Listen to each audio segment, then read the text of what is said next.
I've been very concerned about pursuits in this state for a number of years. The county attorney charges and prosecutes cases. I don't necessarily set the policy of police departments or other entities, but sometimes the policies are so poorly done that I need to get involved. I've tried to informally and behind the scenes get involved to improve the policy, and it simply has not worked.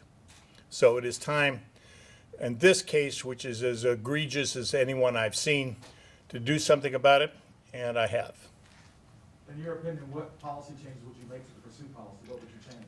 Well, first off, over 50% of the pursuits that are done are merely for traffic violations, and only about 8% are for felonies. It seems to me a high-speed chase ought to only be done when it's a serious and violent felony. That's not what the policies say.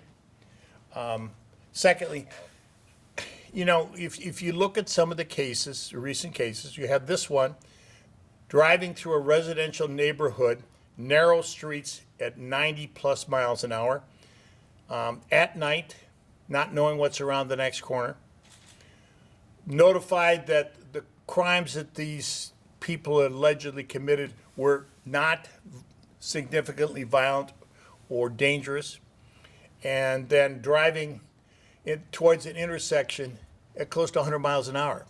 I mean, the technology shows that he was driving at 68 miles an hour upon impact. Officers are trained, he had his sirens and his lights on, and officers are trained that they can run through red lights, but they've got to approach them at a speed in which they can stop or take evasive action. And they got to do it for good reason. Minor felonies, 12:30 a.m., 90 miles an hour, residential, that's wrong. Now, this is not the only one. As you know, the case when people were being pursued and the car was near Matt's bar in South Minneapolis and killed 3 people. Or the recent state patrol case when they were chasing and the car being pursued jumped the curb and went into a park and seriously injured 2 kids and hurt another. Or the individual who slid into a police car on his motorcycle when they were going through an intersection in South Minneapolis. There have been 40 fatalities in Minnesota in the last 10 years. And there's something like 1,400 in this country. We've had lots of discussions about changes in police policy that need to be done. And this is one that frankly hasn't gotten the attention it should, but I'm tired of seeing people die because of these policies. Mike, what message does it send to the police officers? You know the context of, the current crime on the street. This is the summertime. Police sources at the time characterized that suspect and that suspect vehicle a little bit differently, not quite as innocently as your statements and in the court files, that it was involved in several violent robberies. It was a carjacked vehicle. We're asking Minneapolis police to be aggressive, to stop crime, to stop suspects, but here, probably someone in good faith went after a suspect and it ends in tragedy. That's going to add up to the same thing Mohammed Noor was just sentenced on yesterday? Oh, you can't begin to compare what Mohammed Noor did with what happened in this case. First off, he was charged and convicted of third-degree homicide for depraved mind, and that was a proper conviction, and the Supreme Court reversed it only because they said that statute only applies when you're not shooting at a particular victim. What Mohammed Noor did was evidence of a depraved mind. Here, Officer Cummings drove too fast. He was negligent. I didn't charge him with third-degree murder. But the difference here is how you categorize this.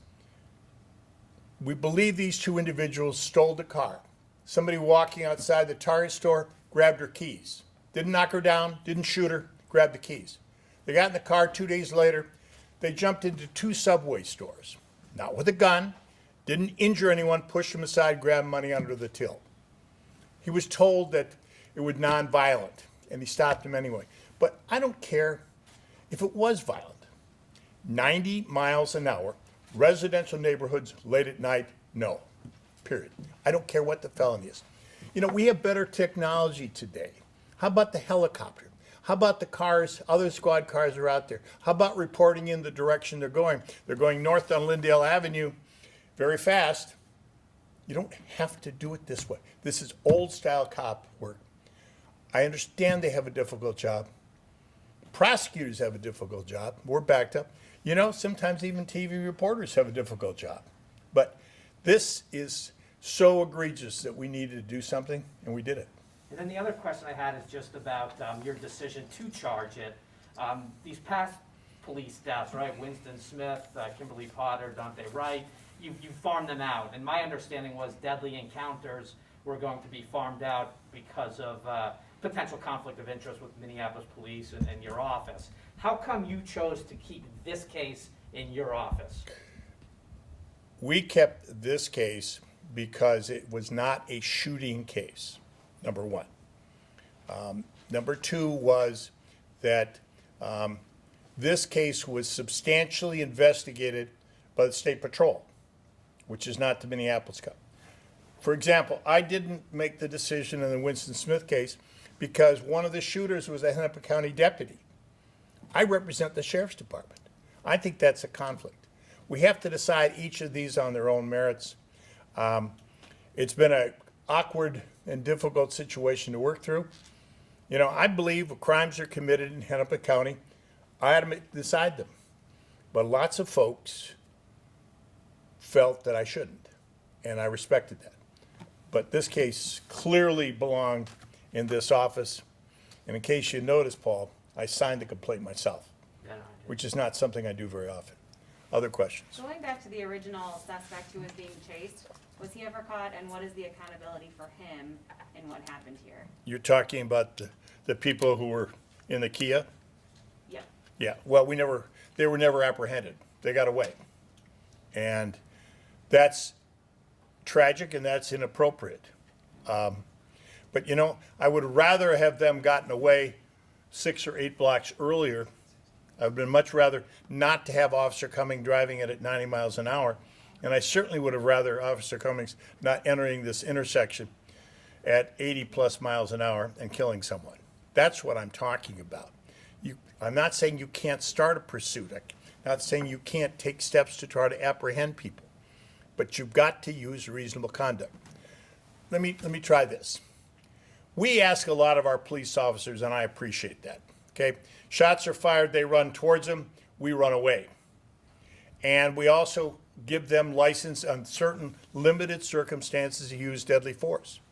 We give them authority to drive cars faster than you and I should ever drive them. But that authority is not unlimited. It is the same kind of shooting or driving an automobile, which can be a deadly weapon, that is not appropriate. And I think what we have learned is we need to have rules. We need to have clear-cut rules and make sure that they follow them. Now, I'm sure, as I'm standing here, that there'll be a number of members of the law enforcement community who will vigorously disagree with me. And I just asked them, let's look at the last 40 fatalities in Minnesota. And were they justified? And how do we cut those out? And the best way I know how to cut them out are 2 ways. Number one, have a policy that they must follow, and they must get the training to do that. And secondly, officers got to know if they're as brazen, as negligent as Officer Cummings, at least as long as I'm here, they're going to get charged. Is this I'll the take, first time? I'll take one. You've already had more than your share. Yeah, John. Yesterday, Sheriff Fletcher told senators at the Capitol that he'd like enhanced penalties for people who flee and break other traffic laws while fleeing, including driving in the wrong lane, running through lights and things like that. Is that something you get behind? You know, that's interesting, and I'm happy to take a look at it. I don't like people fleeing. I don't like them driving too fast. I think there's a number of penalties we can do. If this car had been driving, and they're the ones that hit Mr. Frazier, a total innocent, driving to his girlfriend's house, for goodness sakes, at 12:30 at night, I would have charged them. But the person that caused the death of Mr. Frazier was Cummings, and that's why I charged him. I'll take 2 more. You guys in the middle got Anything? I was gonna ask, how rare is it for you to charge a police officer in a police pursuit? Is this your first time you've ever charged one? I think so, Reg. I think that this is best I can tell the first time we have ever done this. I'm not looking, it gives me no pleasure to charge a police officer, okay? But police officers, like prosecutors, like judges, like state senators, got to follow the rules. And if the rules are too mushy or the code of standards are too weak, then we got to make them clearer. And we got to make sure the training. And the reason that this is so much difficult for police officers is they've got a tough job. They're dealing with people who may have weapons themselves. They may be dealing with people who are driving too fast. But there are limits about what they can do, and Officer Cummings broke those limits. Thank you all very much. Thanks, Mike.